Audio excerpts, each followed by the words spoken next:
നമസ്കാരം. ഡെയിലി അപ്ഡേറ്റിലേക്ക് സ്വാഗതം. നമ്മുടെ സംസ്ഥാനത്തെ 31 ലക്ഷത്തോളം വരുന്ന സ്ത്രീകൾക്ക് പ്രതിമാസം 1000 രൂപ വീതം സർക്കാർ ധനസഹായ വിതരണം ചെയ്യാൻ പോവുകയാണ്. നവംബർ മാസം മുതൽ മുൻകാല പ്രാബല്യത്തോടെയാണ് പദ്ധതി നടപ്പിലാക്കുന്നതെങ്കിൽ 3 ഗഡുക്കളോളം നവംബറിലെ, ഡിസംബറിലെ, ജനുവരിയിലെ ഇങ്ങനെ 3 ഗഡുക്കളോളം അങ്ങനെ വരുമ്പോൾ 3000 രൂപ വീതമാണ് നമ്മുടെ ബാങ്ക് അക്കൗണ്ടിലേക്ക് സംസ്ഥാന സർക്കാർ നൽകുകയും ചെയ്യുന്നത്. ഈ പദ്ധതിയിലേക്ക് നിങ്ങൾ അപേക്ഷ വെച്ചിട്ടുണ്ടെങ്കിൽ വീഡിയോ ശ്രദ്ധിക്കുക. ഇനി അപേക്ഷ വയ്ക്കാനുള്ളവരാണെന്നുണ്ടെങ്കിൽ പോലും ഈ വീഡിയോ മറക്കാതെ ഒന്ന് കാണണം. കാരണം ഏറ്റവും പ്രധാനപ്പെട്ട കുറച്ച് അറിയിപ്പുകളാണ് ഈ വീഡിയോയിൽ പറയുന്നത്. നമ്മളെല്ലാം തന്നെ ഓൺലൈൻ വഴിയായിരിക്കും അപേക്ഷകൾ സമർപ്പിക്കുക. അപ്പോൾ ഓൺലൈൻ വഴിയായി അപേക്ഷകൾ സമർപ്പിക്കുമ്പോൾ നമ്മുടെ ഫോൺ വഴി അപേക്ഷകൾ വയ്ക്കുന്നതിനേക്കാൾ നല്ലത് ഓൺലൈൻ സർവീസ് സെന്ററുകൾ വഴിയൊക്കെ അപേക്ഷകൾ വയ്ക്കുന്നതാണ്. 40 രൂപയോളം മാത്രമായിരിക്കും അപേക്ഷ ഫീസ് ഈടാക്കുക. അതുകൊണ്ട് തന്നെ നമുക്ക് സുഖമായിട്ട് ഓൺലൈൻ സർവീസ് സെന്ററുകളൊക്കെ വഴി അപേക്ഷകൾ സമർപ്പിക്കാം.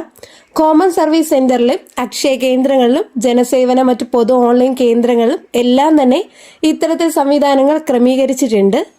തിരക്കില്ലാത്ത സമയത്ത് നമുക്കിത് കൃത്യമായിട്ട് പൂർത്തിയാക്കുന്നതിന് വേണ്ടി സാധിക്കുന്നതുമാണ്. ഇത് മാത്രമല്ല, ആധാറാണ് ഇതിന്റെ പ്രധാനപ്പെട്ട മാനദണ്ഡം. ആധാർ അധിഷ്ഠിത OTP വെരിഫിക്കേഷനിലൂടെയാണ് രജിസ്ട്രേഷൻ ഉൾപ്പെടെയുള്ള കാര്യങ്ങൾ.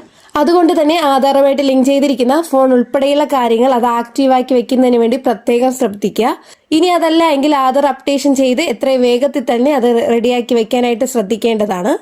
ഇനി ഇത് മാത്രമല്ല, നമ്മുടെ ഗുണഭോക്താവിന്റെ ഫോട്ടോ ഉൾപ്പെടെയുള്ള കാര്യങ്ങൾ, റേഷൻ കാർഡ്, അതോടൊപ്പം തന്നെ ആധാർ കാർഡിന്റെ പകർപ്പ് കൃത്യമായിട്ട് അപ്ലോഡ് ചെയ്യേണ്ടതുണ്ട്.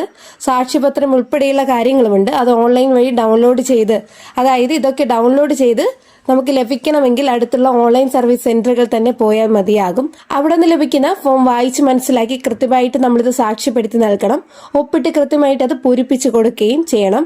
ഇനി ഇത് കൂടാതെ തന്നെ നമ്മുടെ റേഷൻ കാർഡിന്റെ മുൻഗണന തെളിയിക്കുന്നതിന് വേണ്ടിയാണ് മഞ്ഞ പിങ്ക് റേഷൻ കാർഡ്. അത് കൃത്യമായിട്ട് ആ കാർഡ് ഉൾപ്പെടെയുള്ള കാര്യങ്ങൾ അപ്ലോഡ് ചെയ്യുന്നതിന് വേണ്ടി അതിന് കോപ്പി ഉൾപ്പെടെയുള്ള കാര്യങ്ങൾ കൊടുക്കേണ്ടതുണ്ട്. ഒറിജിനൽ ആയിട്ട് കൊണ്ടുപോയെങ്കിൽ അത് അവർ സ്കാൻ ചെയ്തെടുത്ത് അപ്ലോഡ് ചെയ്തോളും. നമുക്ക് അതിനുശേഷം ഈ ബന്ധപ്പെട്ട രേഖകളെല്ലാം തിരികെ നമുക്ക് വാങ്ങാനായിട്ട് സാധിക്കുന്നതായിരിക്കും. ഇനി ചില മേഖലകളിൽ പ്രത്യേകം നിങ്ങൾ ശ്രദ്ധിക്കുക. ചില പഞ്ചായത്തുകൾ ഈ രേഖകളെല്ലാം തന്നെ പുനർപരിശോധനയ്ക്ക് വേണ്ടി, അതായത് ഇത് ഓൺലൈൻ വഴി അപ്രൂവ് ചെയ്യുന്നതിന് മുമ്പ് നമ്മൾ കൊടുത്തിട്ടുള്ള രേഖകളുമായിട്ട് ഒത്തുനോക്കുന്നതിന് വേണ്ടി ഈ രേഖകൾ എന്തൊക്കെയാണോ നമ്മൾ അപേക്ഷ വെച്ചത്, അപേക്ഷ വെച്ച രേഖകൾ അവസാനം ഇതെല്ലാം പൂർത്തിയാക്കി കിട്ടുന്ന പ്രിന്റ് ഔട്ടും ഇതെല്ലാം തന്നെ നമ്മുടെ പഞ്ചായത്തിൽ ഏൽപ്പിക്കാൻ പറയുന്നുണ്ട്. ഗുണഭോക്താവിന്റെ ഫോട്ടോ ഉൾപ്പെടെയുള്ള കാര്യങ്ങൾ നമ്മൾ കൃത്യമായിട്ട് ഇതിന് കൊടുക്കേണ്ടതുണ്ട്. അതുകൊണ്ട് തന്നെ ഫോട്ടോ ഉൾപ്പെടെയുള്ള കാര്യങ്ങൾ, ഡോക്യുമെന്റ്സ് ഒക്കെ കൃത്യമായിട്ട് ഈ വെരിഫിക്കേഷൻ സമയത്ത് അപ്രൂവ് ചെയ്യുന്നതിന് വേണ്ടി, അല്ലെങ്കിൽ എളുപ്പത്തിന് വേണ്ടി, അതോടൊപ്പം തന്നെ ഇതിനകത്ത് മറ്റ് തട്ടിപ്പുകൾ ഇല്ല എന്ന് ഉറപ്പുവരുത്തുന്നതിന് വേണ്ടി ചില പഞ്ചായത്തുകൾ രേഖകൾ നമ്മോട് ഏൽപ്പിക്കാനായിട്ട് നിർദ്ദേശിക്കുന്നുണ്ട്. അപ്പോൾ നമ്മുടെ പഞ്ചായത്തിൽ ഇത് ബാധകമാണോ എന്ന് പ്രത്യേകം നിങ്ങൾ ശ്രദ്ധിക്കണം. കൃത്യമായിട്ട് ഇത് ആവശ്യപ്പെടുന്നുണ്ടെങ്കിൽ നമ്മുടെ പഞ്ചായത്തിൽ ഏൽപ്പിക്കുകയും വേണം.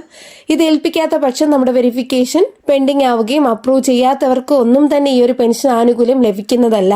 ഇത് അപ്രൂവ് ചെയ്യാനും റിജക്ട് ചെയ്യാനും നമ്മുടെ പഞ്ചായത്തിന് അധികാരമുണ്ട് എന്നൊരു കാര്യം പ്രത്യേകം ശ്രദ്ധിക്കുക. ഏതെങ്കിലും രീതിയിൽ അനർഹമായിട്ട് ആനുകൂല്യം വാങ്ങുന്നത് എന്ന് കണ്ടെത്തി കഴിഞ്ഞാൽ കൃത്യമായിട്ട് പിഴ ഈടാക്കുന്നതായിരിക്കും.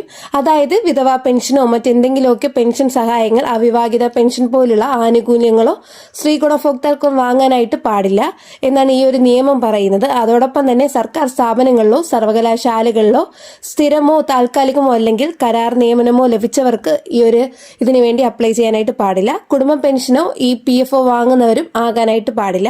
അങ്ങനെയുള്ള കുറച്ച് മാനദണ്ഡങ്ങളുണ്ട്.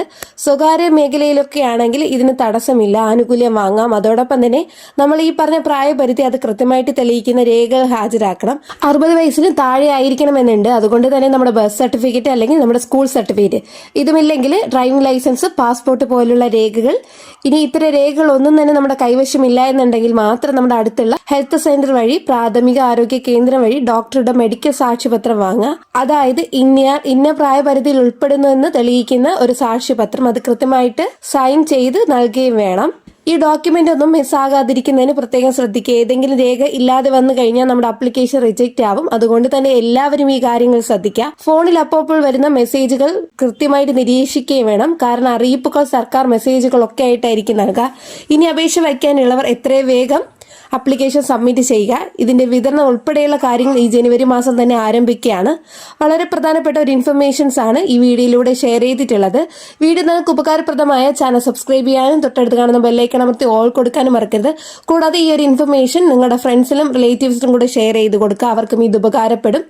അപ്പോൾ ഒരു നെക്സ്റ്റ് ഡെയിലി അപ്ഡേറ്റുമായി കാണാം. എല്ലാവർക്കും താങ്ക്